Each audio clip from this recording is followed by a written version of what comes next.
जब हम उसको दोनों पक्षों से तोलेंगे तो हमें पता चलेगा क्या सही और क्या गलत है। अब नोट करना अब ये बात है, महिलाओं को जो लोन दिया जा रहा है ग्रुप लोन के माध्यम से, क्या क्या खेल खेला जाता है उसमें। जैसे ही लोन दिया, पहला लोन देते ही महिला की जो घरवाले के प्रति जो इज्जत होती है महिला के मन में, वो समाप्त हो जाती है। क्यों होती है? कि आपसे ये घर नहीं चलता, जिसके कारण मुझे मजबूरी में लोन लेना पड़ रहा है, और वो जो स्वाभिमान होता है, जो घरवाले के प्रति जो इज्जत होती है, वो इज्जत खत्म होती है। ये ग्रुप लोन के माध्यम से होता है। दूसरी बात क्या होती है, जैसे ही उसने लोन लिया महिला ने, वैसे ही उसके लोन को चुकाने का प्रेशर आएगा उसके दिमाग के ऊपर। मैं एक चिकित्सक भी हूं, स्वास्थ्य की नजर से जब मैं देखता हूं, जब दिमाग के ऊपर प्रेशर ज्यादा आता है वो लोन चुकाने का, क्योंकि जो ग्रुप लोन होता है, ग्रुप लोन की जो किस्तें वो साप्ताहिक है, सप्ताह में देनी पड़ती हैं, तो हर सप्ताह प्रेशर, आज किस्त चुकाई, अगली किस्त चुकाते ही, आज किस्त देते ही अगले ही पल दूसरी किस्त की टेंशन होने लगती है कि वो दूसरी किस्त भी चुकानी है। तो मानसिक प्रेशर में इतने जबरदस्त आती है कि महिला का सबसे पहले जो एक प्रजनन अंग होता है, जिसको गर्भाशय बोलते हैं, उसमें खलबली मचती है, जिसके कारण उसका जो साइकिल पीरियड होता है, जो महीने होते हैं, उसमें गड़बड़ी आ जाती है, वो समय पर नहीं आते, क्योंकि सब कुछ यहां से चलता है। तीसरी बात क्या होती है कि जैसे ही वो लोन देते हैं, लोन लिया, लोन लेने के लिए, चुकाने के लिए, चुकाएंगे कहां से? क्योंकि इनकम के सोर्स नहीं है, पैसा कहीं से नहीं आ रहा है, तो जब पैसा कमाने के लिए घर छोड़ के बाहर जाना पड़ेगा, और जब घर छोड़ के बाहर जाएंगे कमाने के लिए, तो एक नौकर का कोई भी स्वाभिमान नहीं होता, तो आत्म स्वाभिमान भी मरता है। चौथी बात क्या है, जब घर छोड़ के बाहर कमाने के लिए जाएंगे तो बच्चों को समय कौन देगा? बच्चों को समय नहीं दे पाते, और जब बच्चों को समय नहीं दे पाएंगे तो हमारी संतानें हैं, वो संतानें भी, हम उनको संस्कारित नहीं कर पाएंगे, वो संस्कार नहीं दे पाएंगे, अपनी जो हमारी परंपराएं, अपनी परंपराओं के बारे में नहीं बता पाएंगे, जिसके कारण हमारी संतानें भी नशे की गिरफ्त में आएंगी। ये मात्र एक समूह लोन के कारण महिलाओं के ऊपर इतना कुठाराघात किया जा रहा है। समस्याएं बड़ी हैं। जो लोन के ऊपर जो देवेंद्र भाई ने आप लोगों को बताया है, इसकी संपूर्ण जानकारी अगर दें तो उस पे 2 से ढाई घंटे लग जाएंगे, लेकिन आप लोगों की जानकारी के लिए इतना बता दे, लगभग 450 से 500 घरों पे ताला जो बैंक लगा चुके थे, जो बैंकों ने ताला लगाया था, वो ताले तोड़कर दोबारा से उन मालिकों को उनके घरों में प्रवेश करवा चुका जनता सरकार मोर्चा।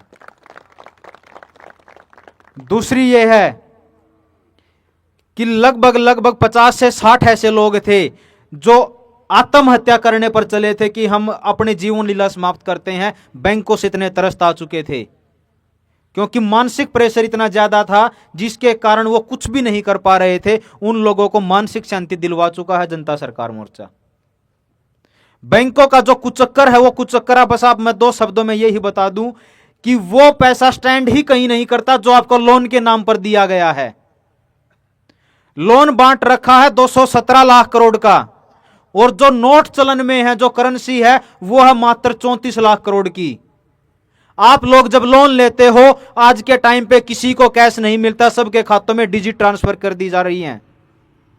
अंके तो मिल रहे हैं हमें कि हमारे खातों में वो डिजिट आ गए जिसको हम रुपया मान रहे हैं। रुपया वो नहीं है ना, रुपया ये कागज का नोट है। रुपया तो कोई और चीज है, जिसको समझने के लिए जो फरवरी में अभी प्लान करेंगे ट्रेनिंग का, उसमें समझाया जाएगा। और जो पे नहीं कर पा रहा है उसको आजादी दिलाएंगे इस लोन से, इस लोन के मकड़ जाल से। लेकिन आजादी एक ही शर्त पर है कि आप लोगों को इकट्ठा रहना पड़ेगा, एक होना पड़ेगा। पार्टियों के दामन भी छोड़ने पड़ेंगे। जो पार्टियों के नेता हमारे बीच में बैठे हैं बनकर हमारे गांव में, उनको भी उनकी औकात दिखानी पड़ेगी कि अगर आप हमारी परंपराओं को, हमारी जड़ों को बचाने का काम नहीं कर सकते, अगर आप उन पार्टियों के लिए काम कर रहे हो, तो उन्हीं के पास जाओ, भाई गांव में कोई जगह नहीं है। मतलब इतना कठोर भी निर्णय लेने पड़ेंगे हमें अपनी एकता को बनाए रखने के लिए, वरना कभी बीजेपी के नाम पे, कभी कांग्रेस के नाम पे, कभी क्षेत्रीय दल के नाम पे, कभी किसी चुनाव के नाम पे, कभी किसी चुनाव के नाम पे आप लोगों को ही नहीं, पूरे देश को बांटा जा रहा है। अगर अपने आप को बचाना है तो संयुक्त होना पड़ेगा, इकट्ठा होना पड़ेगा। और यही बात हम बार बार बोल रहे हैं कि पूरे भारत को एक माला में पिरोने का काम कर रहा है जनता सरकार मोर्चा। यह कोई संगठन नहीं है, यह संगठित करने का एक माध्यम है बस। तो आप लोगों से निवेदन है कि जो फरवरी में के माह में जो ट्रेनिंग होगी, उस ट्रेनिंग में ज्यादा से ज्यादा आप में से जितने लोग हैं, अगर अपने साथ 10 से 15 लोग एक एक साथी लेके आएगा तो हम उन बैंकों को औकात दिखा देंगे। और यकीन मानना, एक भी व्यक्ति को, एक भी साथी को मानसिक तौर पर प्रेशर लेने की जरूरत नहीं पड़ेगी। बैंकों से आज़ादी दिलवाने के लिए हमारे पास वो पुख्ता दस्तावेज हैं आज के टाइम पर।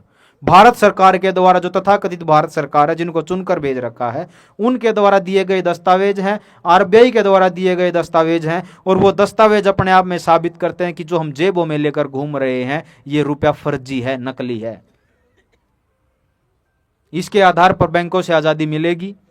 आप लोग इतना कीमती समय आप लोगों ने दिया, उसके लिए हम आभार व्यक्त करते हैं। जय जोहार, जय हिंद, जय भारत।